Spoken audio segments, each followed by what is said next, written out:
Hello students. In this session we'll be discussing about three programs of your lab. So I'll be using Java Editor for executing this lab programs. So if you have already gone through my previous video, you will be knowing how to execute a Java program using a Java Editor. So the information regarding which software to use and how to download it will be provided in the description. I'm going to include the software, that is Java Editor, as well as JDK. Okay, fine. So let's start with the session. In the session I'm going to use Java Editor, so where I'll be explaining three programs of your part A lab programs. So hope this is visible. uh, we have the first program, which is to find factorial of some set of numbers. Okay, now I'll just explain each keyword. First keyword is public. Public is, say if you observe, you have this opening brackets here and it is closing right here at line 36. Now whatever information or statements that you have written here within this brackets will belong to this class called as factorial. Fine. So if this information, that is, say I have a function called as main, if this function is allowed outside this particular class, then we are going to make it as public. Similarly, if I want this class to be accessed somewhere else, so then I need to make it as public. So in general, public is nothing but if you want to make any variable, any function or any class accessed outside its particular boundary. So if I make this as public, this main function as public, that is nothing but this main function can be accessed outside this class factorial. So similarly, we'll have variables also. Say I have not mentioned anything here. I have declared an array called as ARR. Uh, how we are going to use new keyword, those things we'll be discussing in the theory section. So just understand, if I'm not using anything here, that represents by default it will be private. Okay, so I'm not going to mention that. So by default it will be private. Or we have a one more access specifier called as default. Now these things we'll discuss in the theory section. So the first keyword public represents how that particular member or class, function or variable is accessed. So this is called as access specifier. We have four types of access specifiers, like private, public, protected, as well as default, that we'll discuss later. Now I have a class, this is a keyword which represents a class name factorial. And again same thing, public, we have defined static, um, which is again a keyword. I'll discuss in detail about static in the theory section. Coming for void, void is a return type of this function called as main. And string is a data type. And args is the arguments. I'm going to explain while executing the program. Now in this program I have two variables. One is an array called as ARR, and this array is of size 10, and I have one more variable called as factorial. Again we have if statement, if args dot length equal to 0. Now if you observe here, this is ARR but this is args. Now what is the use of this args is, whenever you want to execute the program and during the execution of the program you want to send some values to the program. So that values is nothing but arguments. Those arguments are sent at runtime, that is during execution of the program. So whatever values or arguments that you want to pass to the program while executing the program, that will be stored into this array called as args. So simply to say, args is used to store runtime, sorry, it is runtime arguments. Okay, so args is used to store runtime arguments. Again, I have these variables arr. Again, we have this: if I have not sent any arguments while executing the program, so it is going to find args dot length equal to 0. Then it is going to print no arguments or no command line arguments. So as I told you, it is runtime arguments or it is command line arguments. Then it is going to come back to the compiler again, return. If that is not the case, if I have given some runtime arguments or command line arguments, then we'll go to the statement where for int I equal to 0, I less than args dot length I plus plus. Now what this is basically doing is, to find a factorial we need integer value, say integer value, but by default command line arguments is string. Okay, so we are making it as string.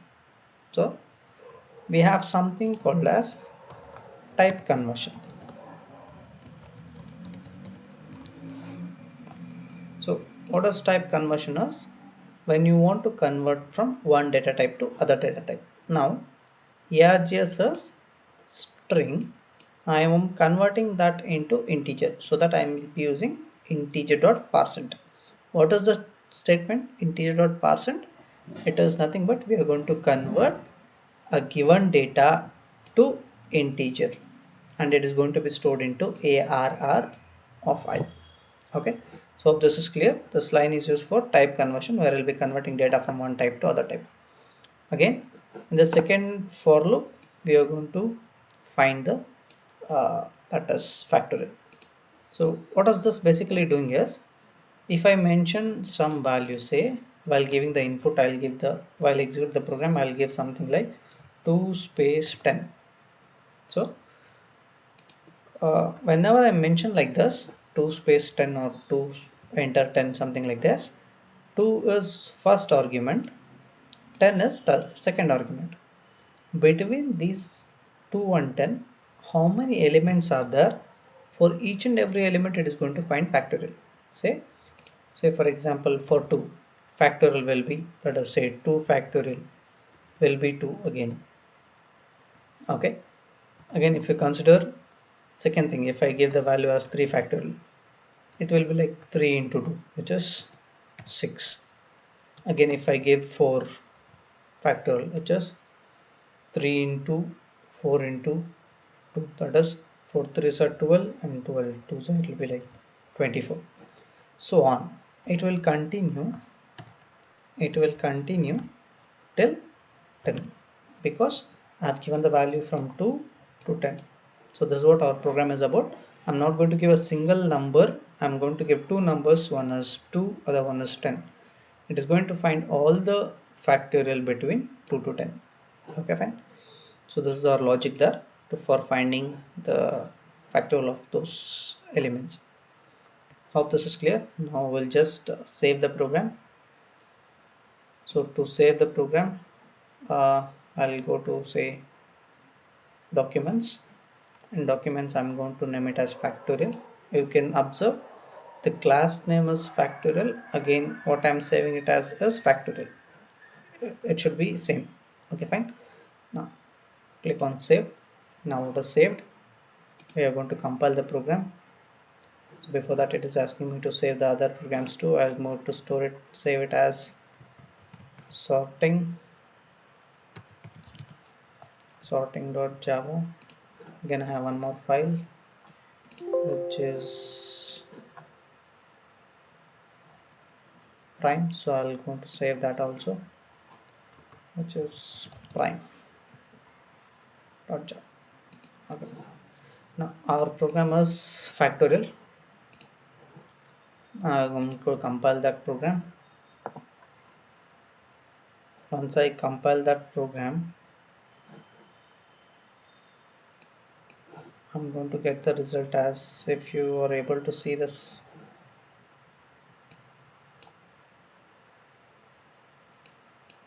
It is showing successfully compiled at the last, right? Sorting.java is compiled as well as factorial.java. I'm going to execute that factorial.java. It's going to show no command line argument, so I'll just go to console.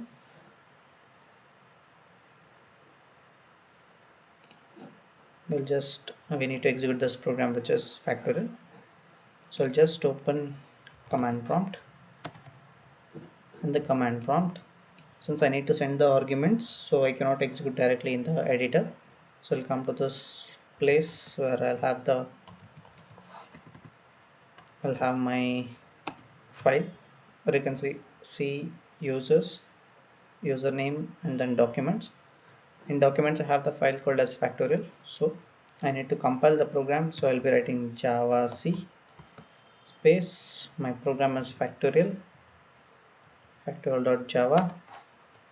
Now there is no error. Now I need to execute the program, so I'll be writing java space factorial. Now after this I need to give the value, say 2 space 10. Now it is showing the value like factorial of 2 is 2 and factorial of 10 is some number, right? So this is how I'm going to execute this program. So we are not going to find the range here, we will be finding the arguments. Say I have given 2 and 10, it is going to find only factorial of 2 and 10, not all the values between 2 and 10. If you want to make that, I can change the values here, where I can take the values, if I change the logic here, I can make the program to find factorial of all the numbers. So in this program I'll be finding only factorial of 2 and 10. Say I'll execute once again. First compile the program by using java c space factorial.java. Now execution of the program, so I'll be writing java space factorial space 2 space 3 space 4. So I'll be finding the factorial of 2 is 2, factorial of 3 is 6, factorial of 4 is 24, and so on. How many values you are going to get, give that many those many number of factorials you are going to get. Okay, again coming back to the second lab program, which is finding prime numbers between range. So the same thing, we have class name as prime, public static void main, have these two variables, and if there is less than 2 arguments, it is going to say no command line arguments. So this is, as I told you, we are going to convert that into integer, which is num1 as well as num2, and here is the logic for finding the factorial, finding whether the given number is prime or not. Okay, so hope this is clear. Tracing, I can't do tracing here, I'll be explaining tracing in the uh, theory section, okay, in the classes. Okay, fine. Now I'll start executing the program. So for execution of the program, the same thing. First java c space, the program name is prime, so I'll be writing prime.java. Once I click on, if there is any error, it is going to display the error. I don't have any error, so now I need to execute the program, so I'll be writing java space prime space 2 space 10. That is going to find all the prime numbers between 2 and 10. Again, if I write something like 20 and 30, it is going to find all the prime numbers between 20 and 30. So this is our second program, which is program to find prime numbers. Okay, so I'm going to the next program, which is sorting. In this program again, we're going to give the input as a command line arguments. Then that input value will be converted into integer using parse int, and it will be stored into a, and later it is going to display the elements before sorting, and it is we have a function called as bubble sort here. What is this try? I'll explain in the theory section. Try is something like when you have any error, so especially runtime errors. When I say runtime errors, suppose say I'm finding or something like I'm doing c equal to b by d. Okay, in this case, if b value was some 10 and d value was 0, now as you know, we cannot divide any number by 0. Such case you are going to get some errors. Those errors are nothing but runtime errors, or it is also considered as exceptions. Okay, these exceptions are going to stop or interrupt the execution of the program. To stop that, we'll be using try block. Try as a block of statement which is used to what? Which is used for handling,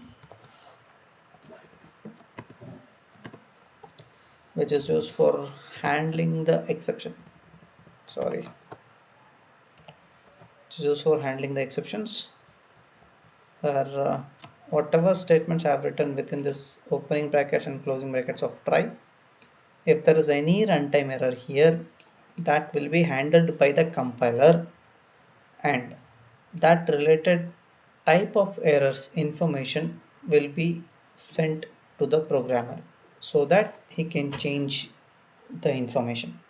Okay, now we have two types of errors here, like number format exception as well as array index out of bounds exception. Those things I will discuss in the subject while in the theory section.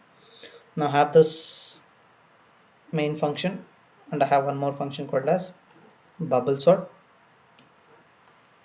Bubble sort technique, you know, the same logic that you used to use in C program, the same logic we are using here. Instead of n, I will be writing only length here. Okay, rest everything will be same, the same logic. Okay, fine. So before sorting, we are going to display the elements. Then I'm going to call the function. Here it is going to be get. Here the array will be sorted. After that, we are going to display the elements ascending order as well as descending order. So this is our program for sorting the elements using bubble sort. So let us execute the program. So just go to command prompt, just type java c space, our program name is sorting. So I'll be writing sorting.java. If there is an error, it is going to be listed out. If there is no error, we'll get this, and java space sorting space, I need to give the element, so I'll be giving 12, sorry 13. And one thing you need to remember is while giving elements, it should be only like numbers. You cannot give alphabets or something like that, right? Okay, fine. 13, 12, 4, 56, and I'm going to give something like 78. Okay, once I enter, I'm going to get before sorted, I'm going to get 13, 12, 4, 6, what the input I have given. Next, after sorting, I have the ascending order. We have 4, 13, 12, 13 and 78, and descending order we have 78, 56, 13 and 4. So this is our program for sorting to sorting the elements using bubble sort. Hope this is clear. And for execution, if you're having laptop, you can continue with this method of installing the Java editor as well as JDK in your laptop. If that is not the case, I'll find some other way for you to execute the program. Okay, just go through the program and try to understand the program. uh, once the college starts, you can execute the program. Thank you.